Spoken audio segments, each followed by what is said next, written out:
It seems like Onyx is already planning for a lot more. Now, nothing I say is financial advice, but did you know Onyx very recently made a post saying how next is the Onyx wallet? They say expect multiple updates. So let's just kind of break that down a little bit.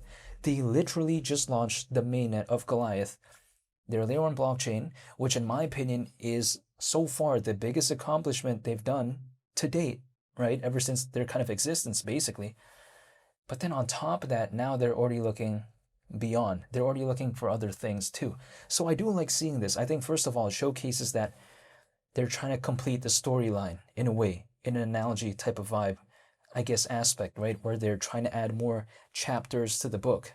We already saw the mainnet launch of Goliath, and then now they're already planning for what comes next and already saying expect multiple updates. I do like this vibe right here. I like the mentality. That's the way you take a look at it. Now, granted though, people like to say this is all irrelevant, but I disagree. I think if anything, this does make Onyx a little bit more competitive in terms of the global trade and finance space. Its closest competitor, which is called Zebic, has been making a lot of moves lately. It's had a partnership with Stellar recently. That was really massive. So Onyx needs to step up their game, which they're doing clearly because they are doing the things that they set out to do, right? I mean, this year they said that they were going to be launching the mainnet of Goliath. They did do that. Now we see them saying how next is the Onyx wallet. They say expect multiple updates.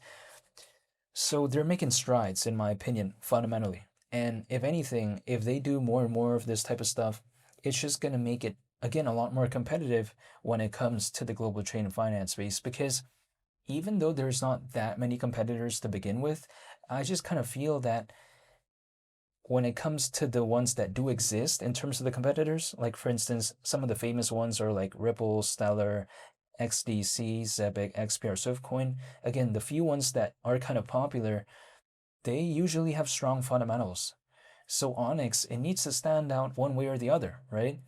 It just can't do nothing and then just randomly become good if the market sentiment picks up.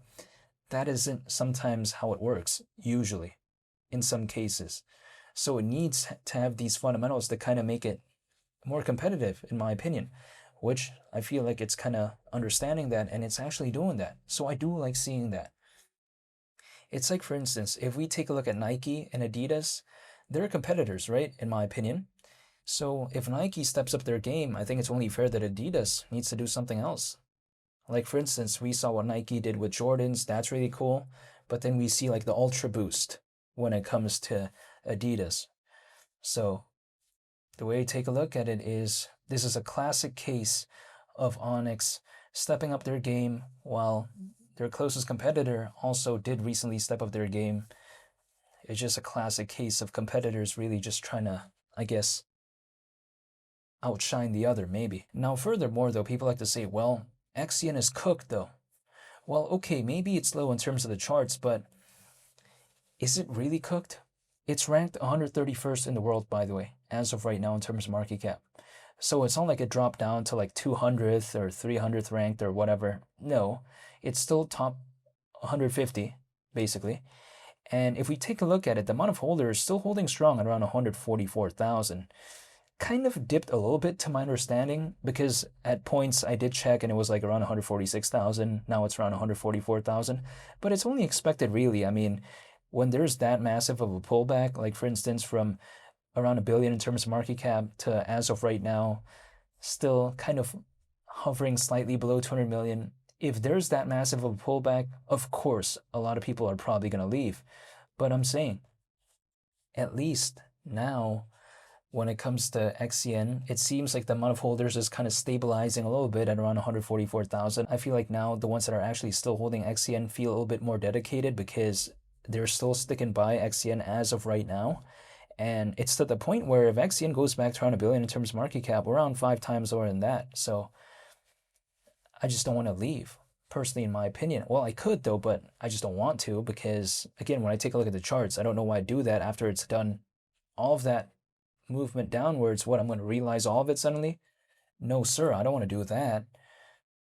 Now, the reason why I don't mind holding is because it's not like I have a need to exit or I want to exit. I mean, that's not the way I think about this, or kind of the situation which I feel like I have to do that. I cannot control this market in any way, but one thing I can do is stay patient, and that's what I'm going to do. The thing is, XCN, it's not like it's the only one having a pullback. I mean, a lot of projects are having a pullback. If it's only just XCN, then maybe it's a little bit alarming. However, that doesn't seem to be the case.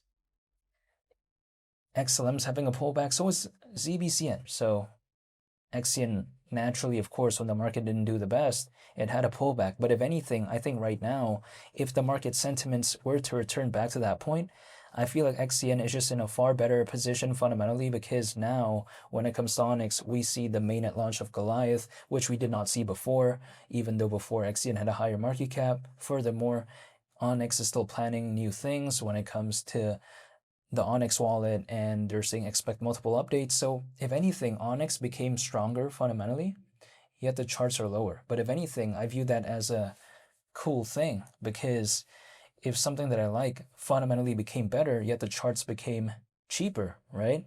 Yet the price became lower, basically. If that is the case, then there's zero complaints from my end. That's my perspective. So when I take a look at XCN, yeah, sure, it's not looking the best, but what project as of right now is really doing the best, generally speaking, in the top 100 or top 150? There isn't that many I can point to. That's the way I view it. Some other projects out there have held up a little bit better than others, but generally speaking, if we take a look at the top 150 projects, it's not like the majority of them are doing so good. That doesn't seem to be the case. A lot of them have generally had a pullback. Sure, there have been some that have done pretty good as of late, but still, there's no overall change yet when it comes to the sentiment within this space. Keep in mind, when it comes to the space overall, in terms of the greed and fear index, it is still at fear. Keep in mind, still at fear. So it's not like it's even neutral. It isn't. Usually at a time like this, people are usually averse to entering into this space. Usually people are leaving. Usually people don't care about it anymore. But what happens when that usually is the case? The charts are down. But for dollar cost averaging reasons, isn't that kind of the point in my perspective?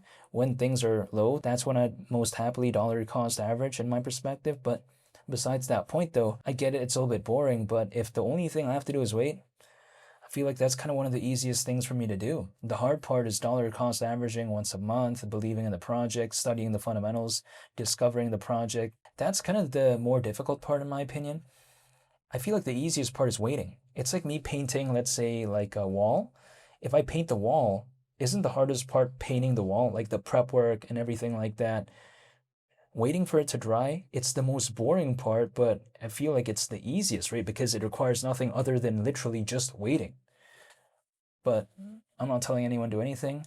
However, I'll be sure to make more updated videos when it comes to Onyx moving forward. So hopefully y'all stay tuned for that. I just want to say thank you for watching, and I hope you all have a very nice day. It's Willie the Captain. I'm out. Peace.